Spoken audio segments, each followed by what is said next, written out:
சிற்றம்பலம் அப்படின்னா என்ன, பேரம்பலம் அப்படின்னா என்ன? சிற்றம்பலம்னு நம்ம சொல்லும்போது சிதம்பரத்தை குறிக்கிறோம். பேரம்பலம் அப்படின்னு சொல்லும்போது அண்ட சராசரத்தை குறிக்கிறோம்.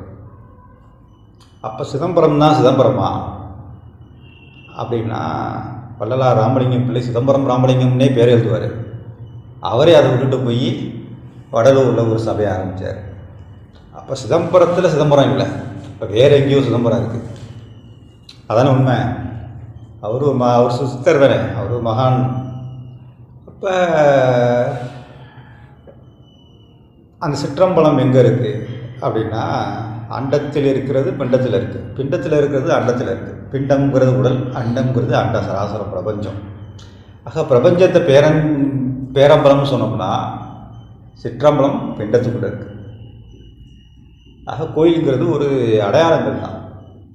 எல்லாமே அடையாளங்கள், சடங்குகள், நடைமுறை எல்லாமே அடையாளங்கள் தானே தவிர அது முழுமை கிடையாது. அது வந்து ஒரு குறியீடு. எல்லா சமூகத்தும் காலங்காலமாக எடுத்துகிட்டு போகணும் இல்லையா, அதுக்கான ஒரு வெளிப்புற நடைமுறை தான் அது. ஆக அந்த சிதம்பரம் அங்கே இல்லை, அந்த சிதம்பரம் உள்ளே இருக்குது. உள்ளே இருக்கிற பின்னாடி தெரிஞ்சு வைங்க, அங்கே தான் சிதம்பரம் இருக்குது. அது சரி, சிதம்பரம் இருக்குது. அந்த சிதம்பரத்தை பற்றி என்ன சொல்ல வர்றார் அவர்?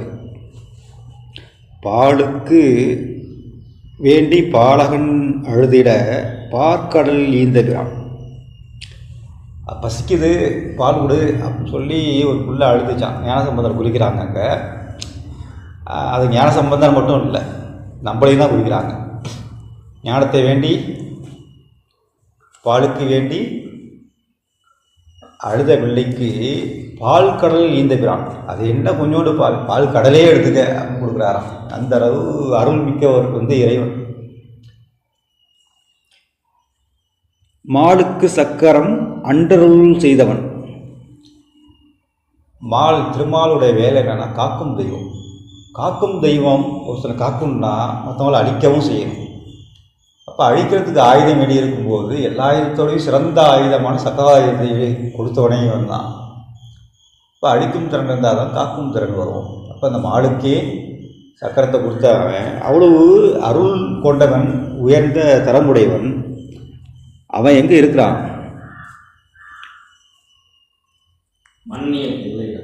மன்னிய தில்லை தன்னுள், தில்லையில் இருக்கிறான், சிற்றம்பலத்தில் இருக்கிறான். அங்கே யார்? ஆளிக்கும் அந்தனர் வாழ்கின்ற சிற்றம்பலம். அது என்ன அந்தனர் வாழும் சிற்றம்பலம்? சிற்றம்பலம் உள்ளே இருக்குது அப்படின்னா தில்லை வாழ் அந்தனர் அங்கே இருக்காங்க. அப்போ இங்கே யார் இருப்பா? இங்கே இருக்க அந்தனர் யார் சொல்கிறாங்க? அப்போ நமக்குள்ள நாம் அந்தனராக மாறணும். முதல்ல அந்தனர் என்போர் அறவும் மற்ற உயிர்க்கும் செந்தன்மை பூண்டொழுகலால். அந்தனருக்கான இலக்கணமே இவ்வளவுதான். நாம் தான் அந்தனர்.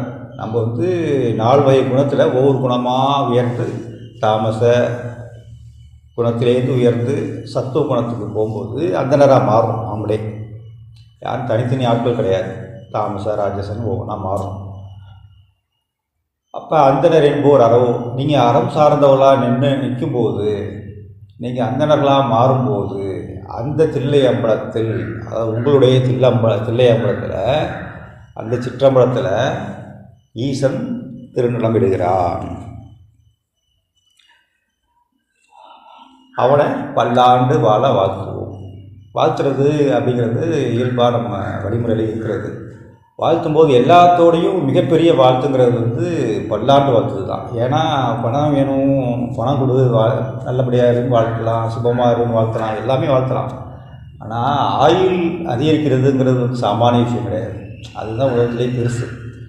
இப்போ நாம் 2 மணி நேரம் இங்கே கூடுறோம் அப்படின்னா நம்மளுடைய வாழ்க்கையில் ஒரு 2 மணி நேரத்தை இந்த இடத்துல கொடுத்துருக்கோம். பணம், பொருள், வார்த்தை இதெல்லாம் கொடுக்கறத நேரத்தை கொடுக்குறது வந்து பெரிய விஷயம்.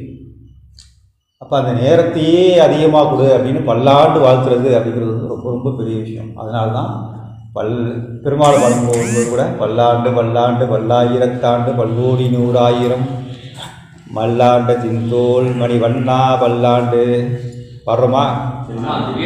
பல்லாண்ட எத்தனை பல்லாண்டா பாடுறோம்?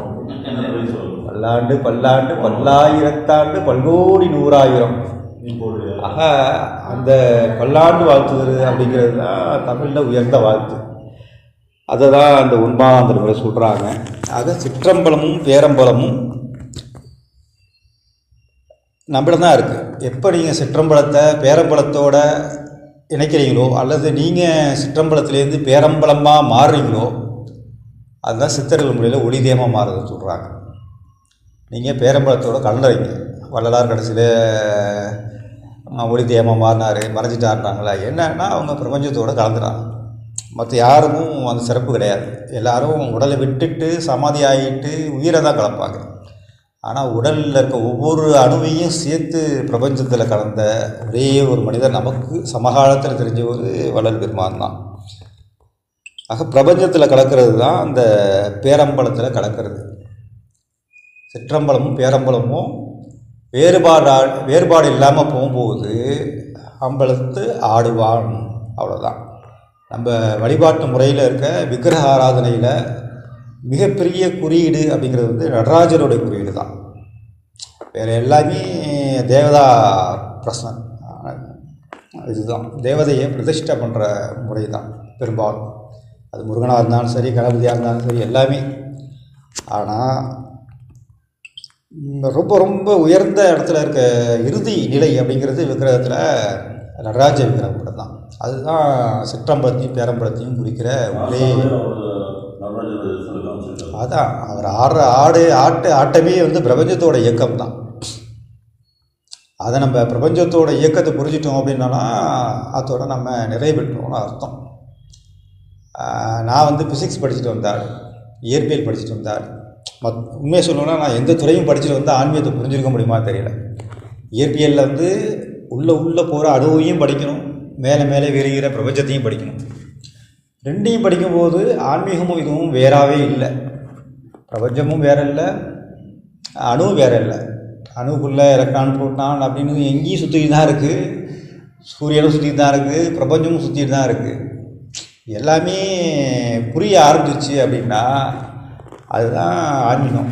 அந்த நிறைநிலை வரும்போது தான் காலத்தை தாண்டுவோம். நாங்கள் நீல அகல உயரங்கிற பகுப்பொருள்லேருந்து கண்ணுக்கு தெரியாத காலம், அந்த காலங்கிறது 4வது பரிணாமம்னு சொல்கிறாங்க. அந்த காலத்தையும் தாண்டி சிந்திக்கும் போது தான் மரணமில்லா வாழ்வு நோக்கி போகிறோம். அப்போ தான் பேரம்பலத்தில் நடைபெறுறது. இதுதான் கொஞ்சம் கொஞ்சமாக. அதனால தான் நம்ம என்ன சொல்கிறோம்னா மரணங்கிறதெல்லாம் நம்ம தமிழ்நாட்டை பொறுத்தளவுக்கு சாதாரண விஷயம், சட்டை மாற்றுவது போல் ஒரு சாதாரண விஷயம். காலத்தை கடந்து போயிட்டே இருக்கிறோம். அப்போ ஒவ்வொரு உடலாக எடுக்கிறோம் ஒதுக்குறோம், உடலை எடுக்கிறோம் ஒதுக்குறோம். ஆனால் காலத்தில் கடந்து போயிட்டே இருக்கும். ஏதோ ஒரு காலத்தில் நிறைநிலை அடைவோம். அடிப்படையான சித்தாந்தம் அப்படி தான் சொல்கிறோம். சித்தாந்தம் என்ன, அறிவுபூர்வமான முடிவு என்னன்னா எல்லா உயிர்களுக்குமே ஞானம் உண்டு. ஆனால் காலங்கள் தான் மாறுபடும். ஒரு சிலர் ஒரு பிறவியிலேயே அதை முடிச்சுட்டு போகிறாங்க, அவங்கள ஞானின்னு சொல்கிறோம். அப்போ மற்றவங்களாம் ஞானம் கிடையாதா? எல்லாருக்கும் உண்டு. ஒவ்வொரு பிறவியில் மாறி மாறி அவங்க அறிவுகளோட நிறைநிலையில் அடையும் போது போவாங்க. அப்படியே எல்லாவிலும் பிரபஞ்சத்தோட ஒடுக்க காலம்னு ஒன்று இருக்குல்ல, அந்த ஒடுக்க காலத்தில் நம்ம உயிரும் ஒடுங்கும். உயிரும் ஒடுங்கும். அதுதான் ஞான நிலை. எல்லா உயிருக்குமே அது உண்டு. அதுக்கப்புறம் திருப்பி விரியும், மீண்டும் பிறப்பு உண்டு. ஆக ஞானம் அடைந்தாலும் அடையாவிட்டாலும் பிறப்பிறப்பு இயல்பானது. ஆனால் அந்த பிறப்பிறப்போட கால எல்லைகள் மட்டும்தான் மாறும். இப்போ காலத்தை கடந்துட்டிங்கன்னா நீங்கள் சிந்தனையால் கட்டற்று இருக்கணும். மேலே போயிட்டோம். இப்போ அதில் விடை வந்து கீழே இருக்கு. எங்கே இருக்குன்னா தாமரையில் தண்ணீர் இப்படி ஊற்றுவதில்லையோ அப்படி வாழ்க்கையை நடத்த கற்றுக்கிட்டு போயிட்டு இருக்க வேண்டியதான். இந்த காலகட்டத்தில் இவ்வளோ தான் நம்மளோட வேலை. அந்த காலகட்டத்தில் அங்கே பார்த்துக்கலாம். இங்கே சொல்லிக் கொடுத்த மாதிரி அங்கே சொல்லிக் கொடுப்பாங்க அவங்க. அதனால் இந்த காலகட்டத்தை பற்றில்லாமல் தாமரையில் தண்ணீர் விட்டதும் ஒட்டாமல் இருக்கிறது போல் வாழ்ந்துக்கிட்டே போகிறது மட்டும்தான் நம்மளோட கடமை. அவ்வளோதான்.